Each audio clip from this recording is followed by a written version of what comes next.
I think Brian and John's speeches really put into context the importance of Europe and of these elections. In fact, in a time of global crisis, now more than ever, we need to be working across borders and across seas. Think global, act local has never been more relevant than it is today. This is something that we Greens have been doing and saying for years. We can boast that we truly are a European party. Our grouping in the European Parliament is united in ideology, and as Brian pointed out, this unity means that we can punch above our weight. It has not just been our prescience in saying that we must work together on an international basis that has shown that we Greens are many steps ahead. Climate change is now top of the political agenda, yet we Greens have been warning of this crisis from as far back as the 70s. Not me personally, because I was only born in the late 70s, but us as a movement. But back then we were ridiculed and marginalised for ideas. Ridiculed and marginalised by the same people who now grasp those ideas and claim them as their own. We cannot wait for those who took 30 years to realise that there was a problem to come up with the solutions. We have long argued that our economic model is unsustainable. Growth fuelled by overconsumption and debt could not continue indefinitely. We take no pleasure in seeing our predictions come to light. Our agenda was always to act to avoid the crash, not wait for it to happen and then claim that no one could see it coming. What utter nonsense. This is a lie that has been repeated, but no amount of repetition changes the fact that it's a lie. But the people are not fooled.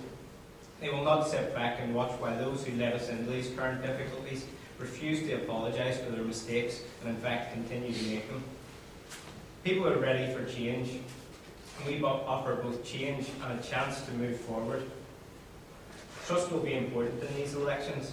Recent revelations about politicians abusing their expenses mean that politicians are viewed with more distrust than ever. We Greens have always taken a strong stance against financial corruption, which is why we do not accept corporate donations but are funded solely by our members.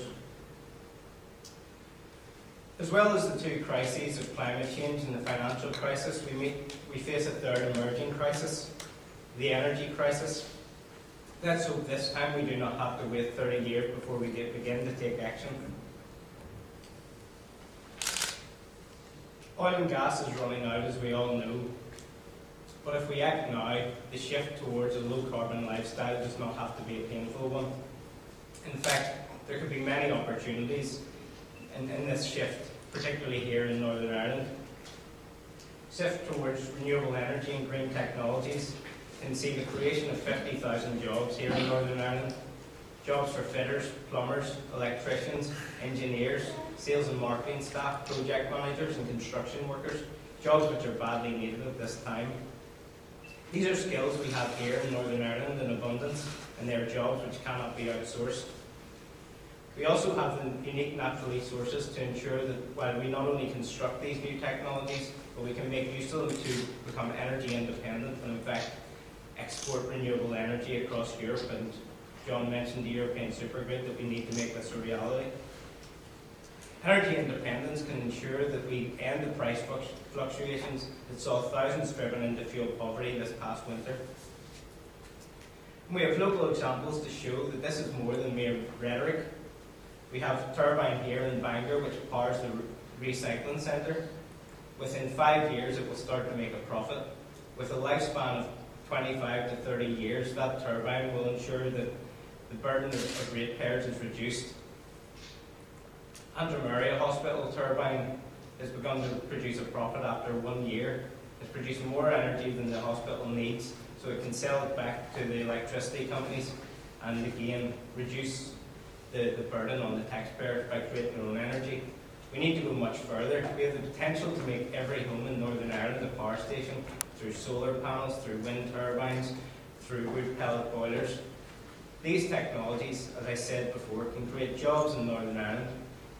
We have 100 local companies installing renewable energy systems. If we make this shift, we can ensure they have a positive future. Perhaps the biggest example this past week has been Harland and Wolff, who have just announced that their profits have actually increased in the past year. Why are Harland and Wolff doing so well when every other business is struggling? The answer is quite simple, because they saw the potential and they shifted towards renewable energy production.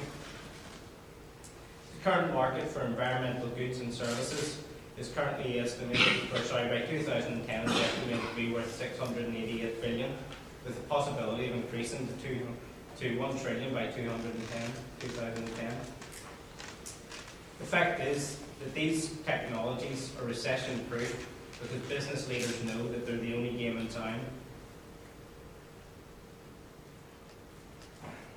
People know that the Green Party are the ones to tackle climate change. With this document we present today, they will see that we are also the ones to lead us out of the economic crisis. Because one thing's for certain, we did not lead us into our current difficulties, but we are the only ones who can lead us out. Thank you.